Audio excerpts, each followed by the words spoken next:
Magandang araw mga kaibigan. Advertise muna tayo. Mayroon tayong stock ng dark chocolate. To bagong dating. Bango. First come, first serve po dahil limited ang stock.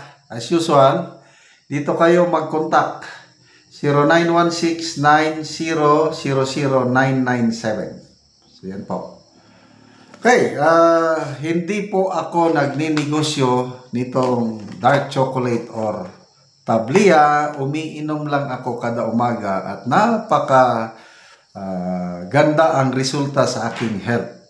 Kaya ina-advertise ko para sa lalo na mga kapwa ko senior citizens.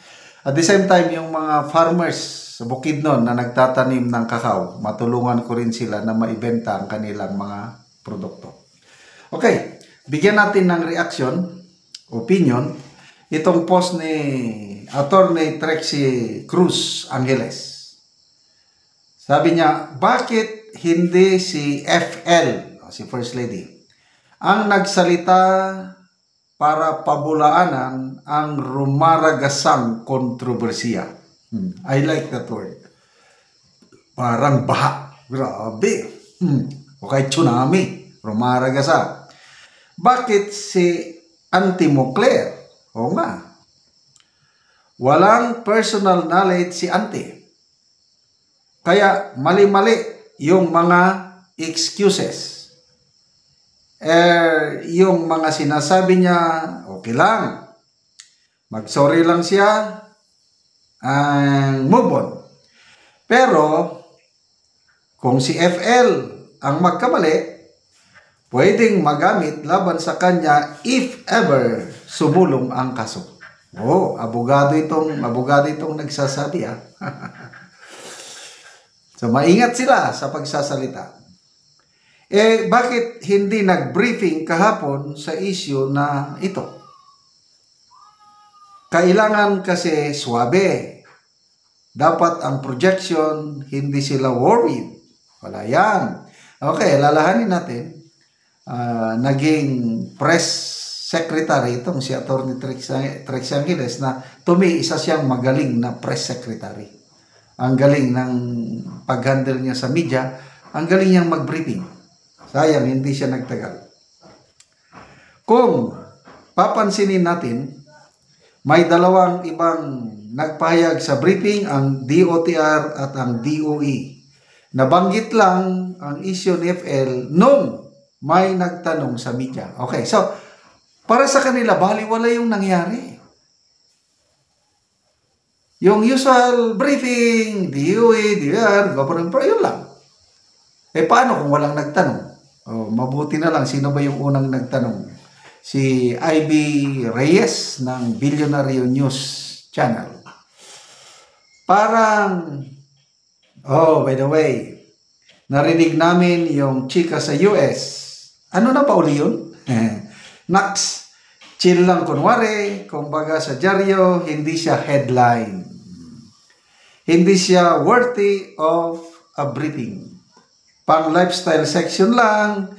Doon sa chismis columns, nilalagay showbiz balita kahit may namatay. Okay? Tapos, kahit tinatanong si Auntie na magbigay ba ng statement si First Lady, at sasagutin ba ng Malacanang ang panawagan ni Senator Amy? Deadma. Yun, hindi talaga sinagot. Ibang sagot. Nag-akusa ka agad ng fake news at propagandist ang isang dating palace spokesman na veteranong journalist.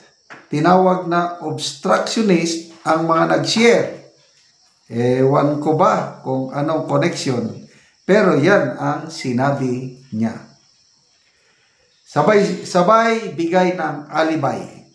Nasa konsyerto si First Lady, hindi sila pareho ng hotel nung namatay, peke ang police report, or rather, peke ang dagdag na posibleng cake overdose, ang COD at question ang tatlong tao na kasama na ang unang ginang. Wala pa ring sagot kung mag-statement si FL. natural, baka nga naman mag-expect tayo. O, huwag na tayong mag-expect. Kung ako inyong tatanungin, hindi yan magsasalita. Tama na yung kay Auntie Claire. Ang conclusion, pakinggan natin. Ito ang conclusion ni Attorney Trixie. Stage management, care of Secretary Dave Gomez. Awkward, idiomatic expressions, courtesy of Auntie Claire. Just another day, another fumble in what still appears to be a drug in issue drenched Marcos administration. Yun. So, sabi nga ni General De Leon, retired General De Leon, let me remind Yusek Claire Castro that First Lady Liza Araneta Marcos is not a member of the cabinet, is not a government official, hindi trabaho ng spokesperson na sinusundan ng taong bayan para ikaw ang sumagot sa isyu na kinakasangkutan ng First Lady. Ganon ang reminder ni General De Leon. Which I agree. Wala siya. Although First Lady siya, kaya lang, bakit kailangan ang sasagot si Attorney Castro? Ang trabaho ni Attorney Castro, sumagot, issue tungkol sa presidente. Kasi palas spokesperson siya. Kaya lang, pagdating sa unang ginang, itong issue sa kanya, dapat kung sinong nasasangkot, siyang sumagot dahil hindi naman siya member ng cabinet or he's not part of government. Di ba? But anyway, wag na tayong umasa. Hindi talaga sila dyan sasagot. Okay, magbasa tayo sa mga comments ha.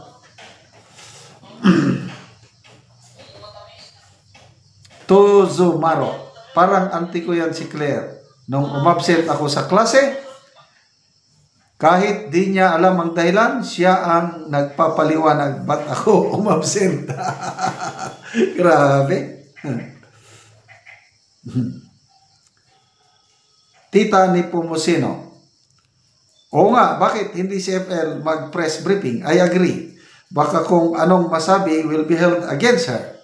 The administration is bounds of blank. Hindi ko na lang banggitin dahil masama yung ano.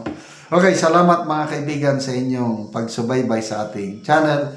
Nakakatulong kayo ng malaki sa tribong talandig ng Bukidnon dahil ang sweldo natin sa channel na ito, pantulong natin sa tribo. Meron tayong livelihood assistance sa kanila. Nagpapatanim ng saging lakatan intercrop with Arabica coffee. Panoorin nyo ang video na ito. Ang sidling kape nga itanom ilang manang so tabang ang iyang mga anak. Ana. Oh, aron magkugita kay aron makakuan mo kuan pag eskwela.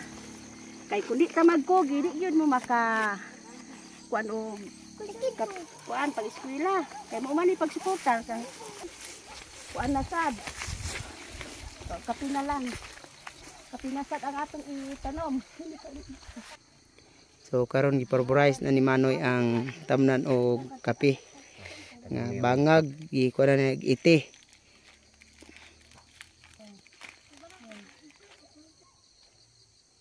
Magkugi ta kay kundi ta magkugi ang atong eskwela, wala gid atong makasuportar. Busa kuan na ning kuan nakatanamo og kape pod. Kay aron makasuportar gyud ni sa among mga anak. Nanway makasuportar sa among mga anak. Ug salamat pod sa nagsuportar sa amoa.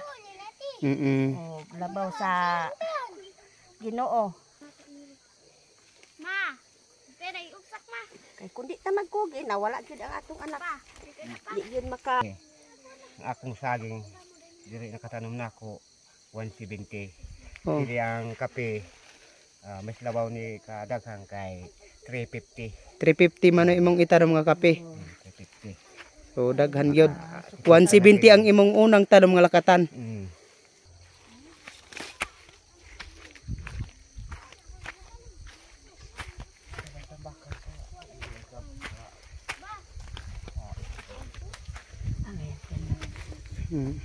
Salamat sa Ginoo. Oh. Salamat sa Ginoo nga nagsuportar sa amoa. Og nagsuportar aning pag kuan namog kape. Sige manang, Oo. salamat.